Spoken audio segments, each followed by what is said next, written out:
नमस्ते। अभी अभी फ़िलहाल जो उड़ीसा का बाई इलेक्शंस का रिजल्ट आया है, उसके ऊपर हम चर्चा करेंगे।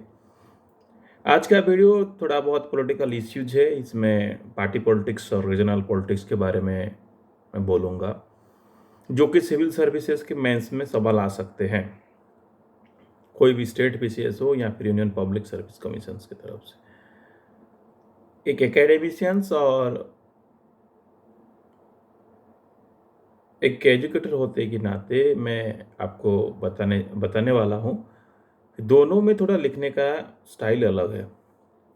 मैं कोशिश करूँगा उसको एक बैलेंस दिशा दूँ और सही ढंग से उसको मैं आपके सामने प्रेजेंट करूँ।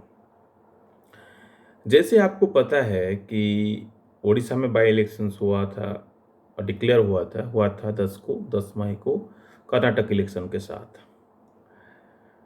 और यहाँ पे हुआ था बाई इलेक्शन क्यों? इसलिए कि जो मौजूदा यहाँ का एमएलए थे और हेल्थ मिनिस्टर थे नवकिशोर दास, उनका मर्डर हो गया था।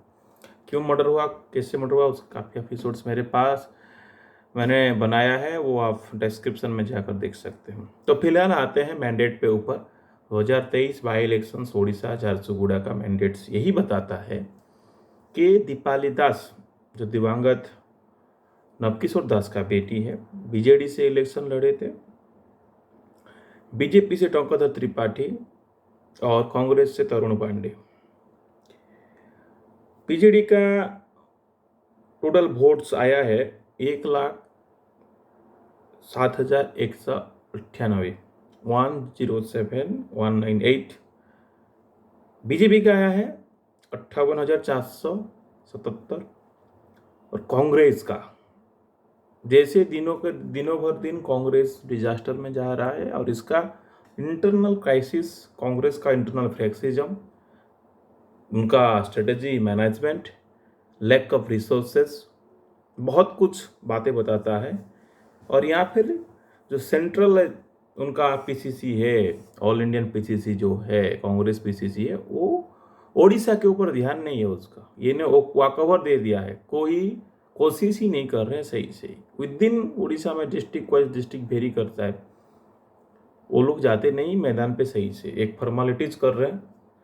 बहुत सोचनीय परास्त है, उनका अमानत जब्त हो गया है 4496 4496, 5,000 वोट्स भी नहीं आ सका।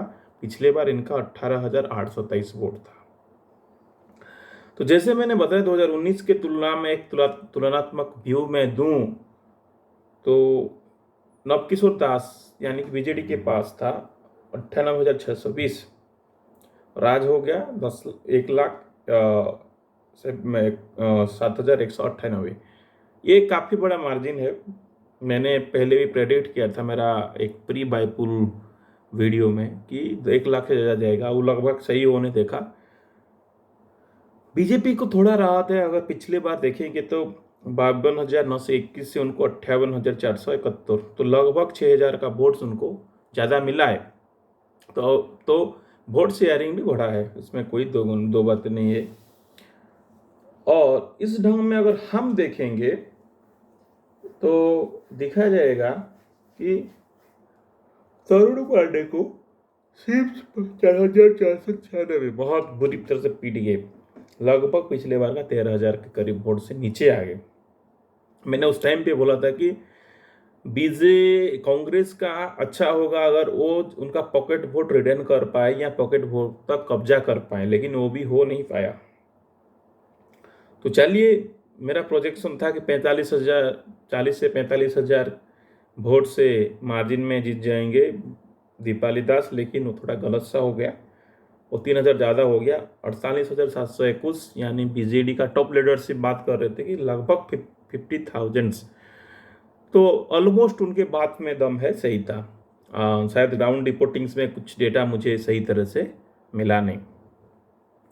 तो इस बात के लिए बीजेडी की जो कैंडिडेट थे और नाउ बीजेडी का एमएलए हो गए, वो दीपाली दास को मैं कंग्रेचुलेशंस देना चाहता हूँ। वो इशू बेस्ड पॉलिटिक्स के ऊपर ध्यान दें। तो क्यों बीजेडी जीता या फिर कांग्रेस या फिर बीजेपी क्यों हारा? जैसे हम कभी भी एक स्टेट पीसीएस में या कोई सिविल सर्विस में लिखना चाहते हैं तो उसको हम कैटेगराइज कर देते हैं, उसका political reason, economic reason, social reason, immediate reason, हाँ, उसका आइडेंटिकल रीजन, बहुत सारे रीजन्स होता है। तो जैसे मैंने बताया कि पॉलिटिकल और एक फ्रेश इश्यूज के ऊपर होता है। पॉलिटिकल रीजन्स में जैसे मैंने बताया कि बीजेडी का स्ट्रक्चरल जो है, कैडरिंग स्ट्रक्चर्स जो है, बीजेडी का जो ग्रास रूट एनवॉल्वमेंट्स है, बीजेडी का जो कैंपेनिंग स्टाइल्स है, ये समथिंग डिफरेंस था। वो मजबूत पकड़ बनाकर रखे थे सारे कॉन्स्टिट्यूएंसी में। और जैसे सिंपैथी एक बोर्ड था नवदास के ऊपर, वो का उसको सिर्फ उनको इंटैक्ट करना था, उनको आगे ले आना था, और वो लोग वो काम किए। कहीं ना कहीं कांग्रेस जो नेगेटिव कैंपेन, कांग्रेस नहीं बीजेपी जो नेगेटिव कैंपेन शुरू किया कि भाई उसका बाप मरा है, वो कैसे इलेक्शन में खड़ी हो रहा है, वो सीट लेके सीट टिकट लेके खड़े हो रहा है, सीएम को, मुख्यमंत्री नवीन पटनायक को क्यों नहीं बोल रहा है कि मेरा पापा का इंक्वायरी सही से होना चाहिए, जो मारा है या फिर जो मोटिव सब्सक्राइब था, ये उनको भारी पड़ गया, लोगों को पसंद नहीं आया। और जैसे मैंने पहले वीडियोस में बताया था कि इनका जो इशूज था कि भाई हम एक पोलराइजेशन पॉलिटिक्स करें। संबलपुर में फिलहाल एक रॉयट्स हो गया था, दंगा हो गया था, उसको पोलराइज करने की कोशिश कर रहे थे लोग, नेशनलिज्म को पोलराइज करने के लिए कोशिश कर रहे थे लोग, या फिर हिंदुत्व को पोलराइजेशन करने की कोशिश कर रहे थे, जो उनको बुमेरंग हो गया, जो उनको सफलता नहीं दी। मैं पहले से ही बताया था कि बीजेडी का ऑर्गेनाइजेशंस में भी वो ग्रास रूट नहीं पहुंच पा रहे हैं। बीजेडी का लोकल लीडर्स के ऊपर ओडिशा का वोटर्स इतना भरोसा नहीं कर पा रहे हैं जितना करना चाहिए। ये तो पॉलिटिकल इशूज हो गया।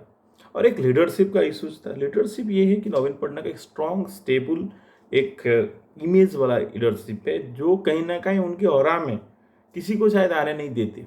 उनको स्ट्रेटेजी पता है कि कांग्रेस को कैसे डिस्टेंस करे, बीजेपी को कैसे डिस्टेंस करे, कितना टाइम तो उनको पास में रखे या फिर कुछ करे। उनको मैं ज़्यादातर इसमें नहीं बोलना चाह रहा हूँ, पिछले वीडियो में बहुत कुछ मैं बोल दिया हूँ। इकोनॉमिक फैक्टर यही था, रिसोर्स का, फंडिंग का। बीजेपी के पास पैसा का कमी नहीं था, उन्होंने शायद इतना यूटिलाइज नहीं कर पाए हैं। कांग्रेस के पास फंड्स का कमी है, या फिर कोई भी कंपनी या फिर कोई उनका जो फंड सोर्स है, जो फंडिंग सोर्स है, वो उनके ऊपर इन्वेस्ट करना नहीं चाहता है उड़ीसा पर, क्योंकि सेंटर जो उनका बीजेडी का लीडर, बीजेपी कांग्रेस का लीडर है, वो नहीं चाह रहे हैं कि उड़ीसा में सही नहीं, क्योंकि उनको पता है कि शायद ये लोग सही से काम नहीं कर रहे हैं। कुछ लीडर्स जो है काम थोड़ा बहुत काम कर, इंटरनल फ्रैगमेंटेशन, इंडिविजुअलिज्म उनके पास हमेशा के लिए है। और इमीडिएट यही था कि एक इमीडिएट इफेक्ट में यही आएंगे, लेकिन बीजेडी के पास भी काफ़ी पैसा था। जैसे मैंने बताया कि जब इलेक्शन ही शुरू हुआ था उस टाइम भी पैसे की बात होती थी, पहले पैसे डिस्ट्रीब्यूट किया जाता है इलेक्शंस के हित में, ये नहीं बात नहीं, हमेशा होता है, होता रहेगा। लेकिन आपको इशू को छेड़ना है। जैसे कर्नाटक में सारे प्रूव हो गया, उल्टा हो गया कर्नाटका में, उसके ऊपर मैं भी बाद में वीडियो बनाऊंगा। तो कैंपेन बड़ा एक स्टाइल था। कैंपेन में बीजेडी का सुप्रीमो एक दिन ही गए थे, वहाँ पे ज़्यादा दिन नहीं रुके थे, और एक दिन में कैंपेन किए 3 ब्लॉक्स में।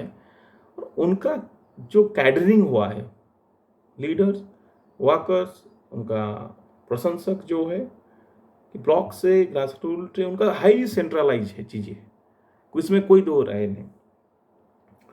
और इशू बेस्ड फोर्स, इशू क्या था कि बीजेपी वालों ने या फिर कांग्रेस वालों ने वहाँ का जो लोकल इश्यूज है, वाटर क्राइसिस है, एनवायरमेंटल पॉल्यूशंस के ऊपर इश्यूज है, वहाँ पे इंफ्रास्ट्रक्चर बिल्डिंग के ऊपर इश्यूज है, हेल्थ के ऊपर इश्यूज है, अनएम्प्लॉयमेंट के ऊपर इश्यूज है, उसके ऊपर वोटिंग पैटर्न या फिर वोटिंग बिहेवियर नहीं था।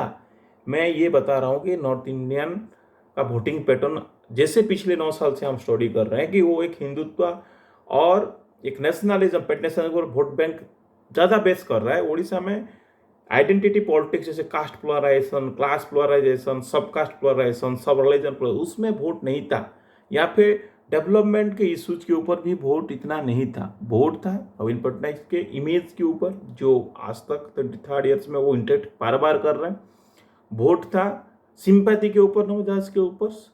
और जनरली बाई इलेक्शंस में ये होता है कि जो पार्टी पावर में होता है या फिर जो लेजिटिमाइज स्ट्रक्चर है बीजेडी का, उसके ऊपर था कांग्रेस। लेकिन बीजेपी, कांग्रेस तो एक प्रकार डोनेट ही कर दिया था अपना वोट्स बैंक, और वो ज़्यादा वोट्स बैंक कन्वर्ट हुआ है बीजेडी को, और रिलेटिवली गया है बीजेपी को।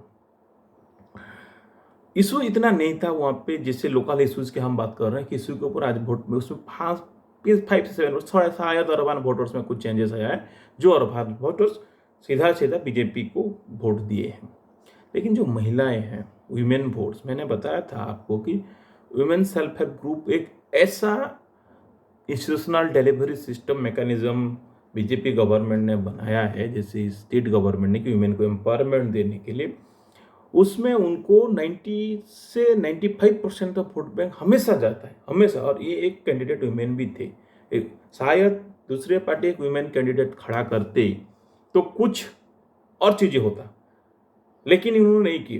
वुमेन एम्पावरमेंट के ऊपर बीजेपी गवर्नमेंट काफ़ी काम अच्छा कर रहा है, आगे भी करेगा। लेकिन इनका जो वुमेन वोट बैंक है, मैंने उसको अपने रिसर्च में लिखा है कि ये एक मतलब अनडिस्ट्रीब्यूटेड वोट बैंक है। आप जितना भी कोशिश कर लीजिए वो कभी चेंज नहीं होगा इतना, क्योंकि वो बार बार चेंजेस कर रहे हैं, बार बार उनको फैसिलिटीज दिया जा रहा है और उनका सुपरविजन हो रहा है, मॉनिटर हो रहा है, खुद पार्टी का प्रेसिडेंट या उड़ीसा का चीफ मिनिस्टर कर रहे हैं। इसीलिए वो उनका वोट बैंक कंटिन्यूसली एक तरफ सर्वाइवल रूप में इंटैक्ट हो रहा है। ये मेरा इशू था। और नेशनल पॉलिटिक्स के ऊपर इतना मायना नहीं रखा उड़ीसा का वोटिंग बिहेवियर, वोटिंग पैटर्न में। वोटिंग बिहेवियर, वोटिंग पैटर्न और वोटिंग स्ट्रक्चर, ये काफ़ी अलग अलग मुद्दा है। क्योंकि जैसे आप लोग लिखेंगे सिविल सर्विस में कि एक रीजनल पार्टीज का वोटिंग पैटर्न क्या हो सकता है, कैसे होता है, आप ऐसे तो डायरेक्ट सवाल कोई नहीं पूछेगा। इस तरफ आप लिख सकते हैं कि नेशनलिज्म पॉलिटिक्स एक होता है, बाइपोलराइजेशन एक होता है, पोलराइजेशन पॉलिटिक्स होता है। कास्ट फैक्टर इसमें नहीं होता। कास्ट फैक्टर को इतना वोटिंग पैटर्न उड़ीसा में नहीं दिया जाता। अब मैं लास्ट 50 ईयर्स का इलेक्शंस पैटर्न को देखूं तो नो डाउट अपर कास्ट ने डोमिनेट किया है पूरे कैबिनेट्स में, चीफ मिनिस्टरशिप में, लेकिन वोटिंग बिहेवियर अभी तक इतना नहीं हुआ है। और लोग को एजुकेटेड तो हैं 60 से 65%, लेकिन पॉलिटिकली इतना अवेयर नहीं है कि किसी को किस इश्यू के ऊपर वोट दे। तो इस रिजल्ट का कंक्लूजन यही हो रहा है कि बीजेपी को भी काफ़ी काम करना पड़ेगा। आपका कैंपेनिंग स्ट्रेटेजी, ऑर्गेनाइजेशन स्ट्रेंथनिंग को चेंज यही करना पड़ेगा कि आप नेशनलिज्म इशू के नाम पे वोट नहीं मांग सकते, कैपिटल आपका कम्युनलिज्म इशू पे वोट नहीं मांग सकते। लोकल बेस इशू होना चाहिए और आपका एक बड़ा इमेज होना चाहिए लीडर का। और कांग्रेस को काफ़ी बहुत काम करना पड़ेगा। जैसे बार बार मैं बोल रहा हूँ, कांग्रेस मतलब अपने खुद को खुद मार रहा है। यहाँ पे एनिहिलेट हो जाएगा, निकल जाएगा। बंगाल में जैसे चला गया, आपका दूसरे स्टेट में चला गया, ऐसे यहीं से भी निकल जाएगा अगर कांग्रेस उड़ीसा में सही से काम नहीं किया। भारत जोड़ो यात्रा का एक इक्वल अपॉर्चुनिटी था। कांग्रेस लीडर यहाँ पे शरद पटनायक थे, सूरत राव थे, नरसिंह मिश्रा थे, इनके बड़े बड़े लीडर हैं, उनके पास वोट बैंक कैपेबल। लेकिन यहाँ पे कांग्रेस पैसा खर्च करने के लिए नहीं चाह रहा है। कांग्रेस के लीडर के पास बहुत पैसा है, तो उनको भी ध्यान रखना चाहिए। तो ये एक यूनिपोलर फाइट, मैं बताऊंगा बाइपोलर फाइट हुआ था, लेकिन एक सिंगल रीजनल पार्टी ने हाईली डोमिनेटेड किया है। ये टेक्निकल टर्म है, आपको इस तरफ एंड करना है। Thank you so much. मेरा एक अगला वीडियो कर्नाटक इलेक्शंस के ऊपर आएगा और बहुत जल्दी मैं सिविल सर्विस स्टूडेंट्स के लिए, पॉलिटिकल साइंस मेंस के लिए, जीएस मेंस के लिए मैं बहुत जल्दी 20 तारीख के बाद शुरू करूंगा मेरा नया channel. Thank you so much.